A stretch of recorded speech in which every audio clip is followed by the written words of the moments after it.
What is going on, everybody? I am the FDGURU, bringing to you guys a Friday NBA edition of my DFS podcast. We had a pretty damn successful first night back for the main slate. That is, the after hours slate didn't quite produce like we wanted to. Devin Vassell had a huge game that I did not have. Kind of needed him, but main slate went well. The left here is the hybrid FanDuel. The right is the GPP. You can get the cash in GPP off of my NBA page on my site. The hybrid shows up on the top banner once I post, but was all over Darius Garland on props, on DFS. He had a terrible first half and then had a huge second half. 1 assist in that first half and then 9 assists in that second half. So he did what he had to do. The Jazz, weird rotations there. Colin Sexton didn't play the whole second quarter after playing well in the first quarter. Needed the Jazz money line to finish out my dub club parlay for my members, and we ended up losing on that. The Jazz just pissed me off in general last night. Had Keontae George and Colin Sexton everywhere. They somehow couldn't perform against the shitty Charlotte Hornets. Great value on CJ McCollum and Zion. A lot of people went to Zion, but no one went to CJ at 8% owned. No Brandon Ingram. We have a very similar thing to be paying attention to tonight. We have Brandon Ingram questionable again, and now Zion is questionable. That's an 8 o'clock Eastern start. We'll talk about that later. It is a 7:30 Eastern lock tonight, 30 minutes later than usual. Mobley was a beast on the Cavs. Had John Collins in 100% of my lineups. He smashed, had his over 10.5 rebounds and assists, and he had 20, 18 boards and 2 assists, so he smashed. Let's have another good night tonight. Give this video a like. Yesterday's video play should have helped you out. There were a couple that didn't quite perform, all that well, but we still did well overall. Tons of value now, especially from the Phoenix Suns. So we'll talk about that. Excited to look at this 10-game main slate. We have 4 games in that after-hour slate starting at 10 o'clock. That's exciting. I'll be doing some content for that tonight as well. And let's get into it. So for point guard, we're going to easily be able to look at Trey Young. We got a lot of cheap value now. Anytime he's low 9,000s, he's going to stand out. This Hawks and Raptors game, first game of the night, looks really good. You do have RJ Barrett questionable on the Raptors with injury management. I mean, we just fucking got back from the All-Star break. What do you mean injury management? What are we doing? And then even with that, why is he questionable? That's a team decision. Make the decision. I don't know what we're waiting on. That shit really triggers me. But for the Hawks, I do like Trey Young a lot. We got a 245.5 over-under, 7.5 point spread. Trey Young looks really good. He's averaging 46 fantasy points on the year. That's what he needs to hit value at that $9,300 salary. We all know he's got 50-point upside every given night. I wouldn't even call that upside, just 50 points in him with 60-point upside. I do like him. First game back from the All-Star break. The Raptors on a back-to-back here. Obviously, Trey Young is fully rested through that All-Star break with their first game being tonight.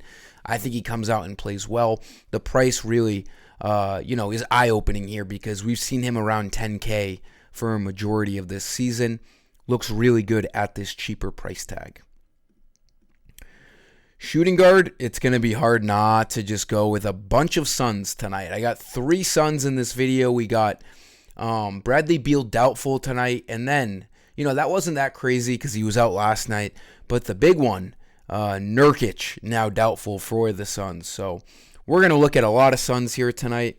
Can't really get away from him. First value play, a guy who was 5,100 yesterday, dropped down to 4,900. Eric Gordon started directly in place of Bradley Beal last night. He's going to start for them again tonight. He's a 3-point threat, obviously, kind of lives and dies by, running into steals and hitting threes, which is fine because he's a good 3-point shooter. Kevin Durant and Devin Booker do a really good job of opening up shots for a guy like Eric Gordon. 35 minutes against the Mavericks. 26.7 fantasy points. He has smashed value in 4 out of his last 5 games. $4,900, needs just 24 fantasy points.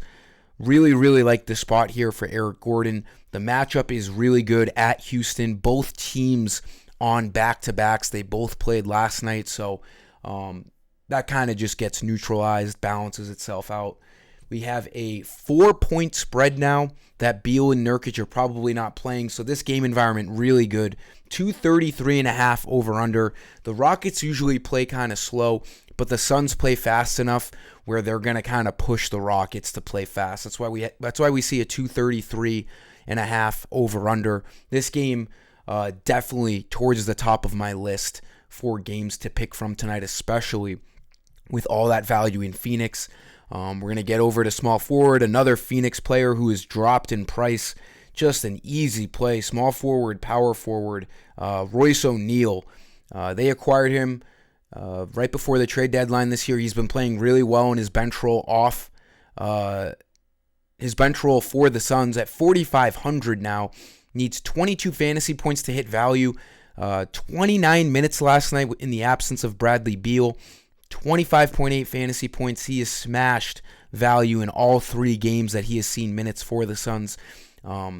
Again, no Beal. We're going to see a lot more minutes for guys like Eric Gordon and Royce O'Neal, just like we saw last night. And then Nurkic not being out there. Also, Royce O'Neal doesn't play center, but, it's just one less guy. I mean, Nurkic plays 30 minutes a game. We got a lot of extra time.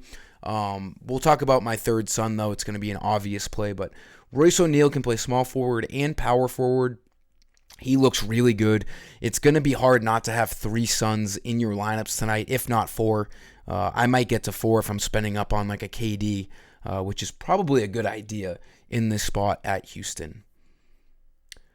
I did this in yesterday's video. I do have a Dub Club account now. This is just going to be another spot for me to give you guys extra content. A lot of you guys are saying great things about this. I'm very excited to continue to add, I just add extra content outside of my website with lineups.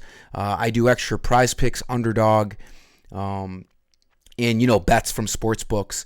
And it's an app, so you can put on push notifications. You can set up by email or Discord. As soon as I post in real time, a half a second later, it pops up on your phone.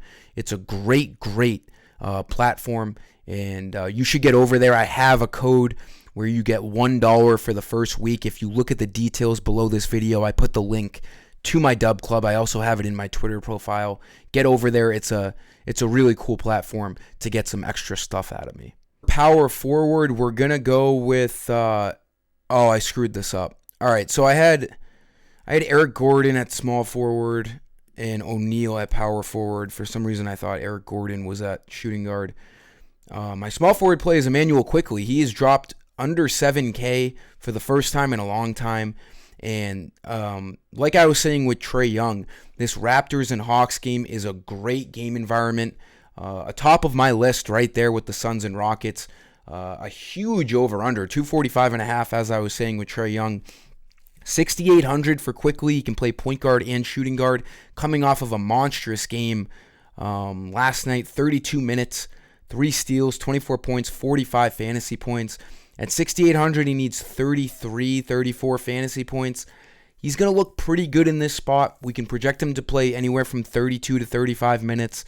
He has been a little wonky at times for the Raptors, but we'll see. If RJ Barrett is ruled out tonight because he is questionable, it would make Quickley that much better of a play.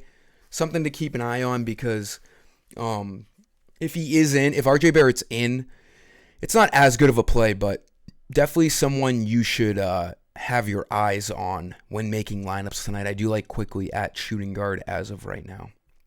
And then for center, easy play again, another Sun. Drew Eubanks should be starting. 4,200. Nurkic doubtful. He's going to be in 100% of my lineups. Just pick him and move on. He can play at center and power forward for FanDuel. Always a blessing in disguise when a guy can play 2 different positions.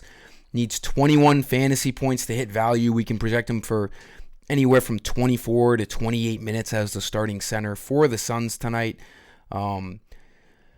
Now, they do have Bobo, but they don't really play him. Drew Eubanks is the first guy off the bench to, play all the Nurkic minutes when Nurkic is off the court. So we can assume Eubanks is going to be the guy tonight. They also have Azubuike, who doesn't really play either. So Eubanks is going to be the guy tonight, most likely. Looks really good at 4,200. Kind of a tough fade. He's going to be so high owned. Even so, you kind of got to just eat the high ownership and move on with your lineup.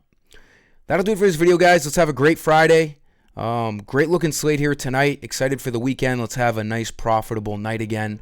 Give this video a like. Until next time, peace.